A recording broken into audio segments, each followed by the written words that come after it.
Hello guys, I am जोई वर्मा और आज हम पढ़ने वाले हैं कार्बोहाइड्रेट और इसका क्लासिफिकेशन का। पहले देखते हैं हम कार्बोहाइड्रेट की डेफिनेशन।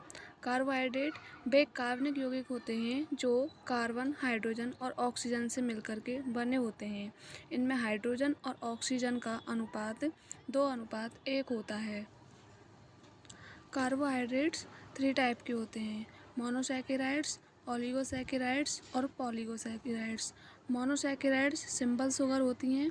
इसके एग्जाम्पल हैं गैलेक्टोज, फ्रक्टोज, राइबोज, डीऑक्सीराइबोज और ग्लूकोज।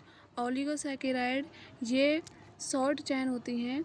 इनमें 2 से 10 मोनोसैकेराइड्स इकाइयाँ होती हैं। इनके एग्जाम्पल हैं सुक्रोज, लैक्टोज, माल्टोज और रैफिनोज। अब देखते हैं पॉलीसैकेराइड। पॉलीसैकेराइड्स कॉम्प्लेक्स चेन होती है। इसके एग्जाम्पल हैं स्टार्च, ग्लाइकोजन और सेल्यूलोज। अब देखते हैं हम मोनोसैकेराइड्स को डिटेल में। मोनोसैकेराइड्स सबसे सरल शर्कराएं हैं जो जल अपघटन करने पर छोटे छोटे अणुओं में नहीं टूटती हैं, यानी कि इनका हाइड्रोलाइसिस नहीं किया जा सकता। इसके उदाहरण हैं ग्लूकोज, फ्रक्टोज और गैलेक्टोज। अब मोनोसैकेराइड्स का उप वर्गीकरण देखते हैं तो इनको 2 आधार पर विभाजित किया गया है। पहला है कार्बन परमाणु की संख्या के आधार पर। कार्बन परमाणु की संख्या के आधार पर ये निम्न प्रकार की होती हैं, जिनमें पहला है ट्रायोज। ट्रायोज में 3 कार्बन की श्रृंखला होती है, जिसका एग्जाम्पल है ग्लिसरैल्डिहाइड। अगला है टेट्रोज। टेट्रोज में 4 कार्बन की श्रृंखला होती है। अगला है पेंटोज। पेंटोज में 5 कार्बन की श्रृंखला होती है। अगला है हेक्सोज। हेक्सोज में 6 कार्बन की श्रृंखला होती है और इसका एग्जाम्पल है ग्लूकोज और फ्रक्टोज। हेप्टोज। हेप्टोज में 7 कार्बन की श्रृंखला होती है। अब है इनके कार्य के आधार पर उप वर्गीकरण। पहला है एल्डोज। एल्डोज अगर एल्डिहाइड ग्रुप उपस्थित हो कार्बन श्रृंखला में तो वो एल्डोज ग्रुप होते हैं, और अगर कार्बन श्रृंखला में कीटोनिक ग्रुप उपस्थित हो तो वो कीटोज मोनोसैकेराइड्स होते हैं। ये देखिए इनकी स्ट्रक्चर। ये पहला है एल्डोज जिसमें एल्डिहाइड ग्रुप जुड़ा हुआ है। दूसरा है ये कीटोज जिसमें कीटोनिक ग्रुप जुड़ा हुआ है। ये ट्रायोज जिसमें 3 कार्बन की श्रृंखला है। ये पेंटोज जिसमें 5 कार्बन की श्रृंखला है और ये हेक्सोज जिसमें 6 कार्बन की श्रृंखला उपस्थित है। अब हम देखते हैं अगला टाइप ओलिगोसैकेराइड्स। ओलिगोसैकेराइड्स में 2 से 10 मोनोसैकेराइड्स यूनिट्स जुड़ी होती हैं। इनका जल अपघटन करने पर ये मोनोसैकेराइड्स यूनिट में टूट जाते हैं।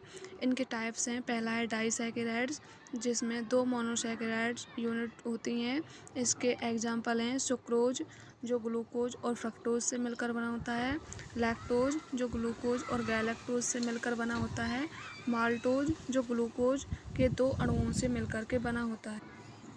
ओलिगोसैकेराइड्स का ही अगला टाइप है ट्राइसैकेराइड्स। इसमें 3 मोनोसैकेराइड्स इकाइयाँ होती हैं। इसका उदाहरण है रैफिनोज। अब हम अगले टाइप देखते हैं पॉलीसैकेराइड। पॉलीसैकेराइड में बहुत सारी मोनोसैकेराइड्स यूनिट्स जुड़ी होती हैं। यह संरचना जटिल और बड़ी होती है और इनका जल अपघटन करने पर ये कई मोनोसैकेराइड्स यूनिट में टूट जाते हैं। अब हम देखते हैं पॉलीसैकेराइड्स के प्रकार। इसमें पहला है स्टोरेज पॉलीसैकेराइड्स। इनमें ऊर्जा भंडारण होता है। इनके उदाहरण हैं स्टार्च जो पौधों में पाई जाती है। दूसरा है ग्लाइकोजन जो जानवरों में पाया जाता है। अगला टाइप है स्ट्रक्चर पॉलीसैकेराइड। इसमें संरचनात्मक समर्थन प्रदान करते हैं ये। इनके उदाहरण हैं सेलुलोज जो पौधों की कोशिकाभित्ति में पाया जाता है, और अगला उदाहरण है काइटिन जो कवक की कोशिकाभित्ति और जो आर्थ्रोपोड्स होते हैं उनके बाह्य कंकाल में पाया जाता है। अगर पॉलीसैकेराइड्स के क्लासिफिकेशन को हम डिटेल में देखें तो ये 2 टाइप का होता है, होमोपॉलीसैकेराइड्स और हेटेरोपॉलीसैकेराइड्स। होमोपॉलीसैकेराइड्स को भी 2 भागों में डिवाइड किया गया है। पहला है स्टोरेज और दूसरा है स्ट्रक्चर। स्टोरेज में स्टार्च, ग्लाइकोजन, इनोलिन और डेक्स्ट्रॉन होते हैं, और स्ट्रक्चर में सेलुलोज, लिग्निन और काइटिन होते हैं। अब देखते हैं हम स्टार्च को। स्टार्च में पोटैटो, राइस ये सब आते हैं और इसमें डी ग्लूकोज उपस्थित होती है। ग्लाइकोजन जो लीवर एंड मसल्स में पाई जाती है और इसमें भी डी ग्लूकोज उपस्थित होती है। अब देखते हैं हम स्ट्रक्चरल को। स्ट्रक्चरल में सेलुलोज प्लांट सेल वॉल में पाई जाती है।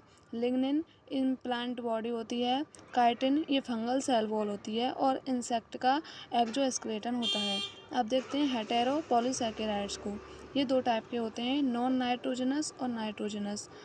नॉन नाइट्रोजनस के टाइप हैं अगार, गम्स, हेमीसेलुलोज और पैक्टिन।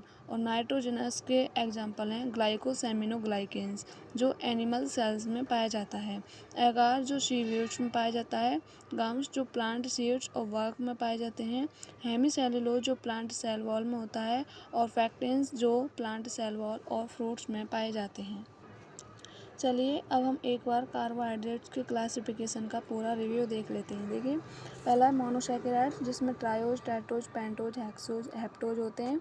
इनके एग्जाम्पल्स हैं और कार्य के आधार पर एल्डोज और कीटोज जिसके उदाहरण है ग्लूकोज और फ्रक्टोज।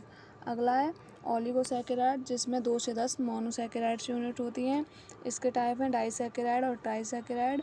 डाई के एग्जाम्पल हैं सुक्रोज, लैक्टोज और माल्टोज। सुक्रोज जो ग्लूकोज और फ्रक्टोज से बना होता है। लैक्टोज जो ग्लूकोज और गैलेक्टोज से बना होता है। माल्टोज 2 ग्लूकोज के अणुओं से मिलकर बना होता है। ट्राइसैकेराइड्स इसका एग्जाम्पल है रैफिनोज। अब पॉलीसैकेराइड्स इसमें 2 प्रकार का है, स्टोरेज पॉलीसैकेराइड और स्ट्रक्चरल पॉलीसैकेराइड। स्टोरेज में स्टार्च जो पौधों में पाई जाती है, ग्लाइकोजन जो जानवरों में पाया जाता है। स्ट्रक्चर में जो स्ट्रक्चर का काम करते हैं जैसे सेलुलोज जो पौधों की कोशिका भित्ति में होता है और काइटिन जो कवक और आर्थ्रोपोड्स में पाया जाता है। इसी के साथ आज का टॉपिक कार्बोहाइड्रेट ख़त्म होता है। धन्यवाद।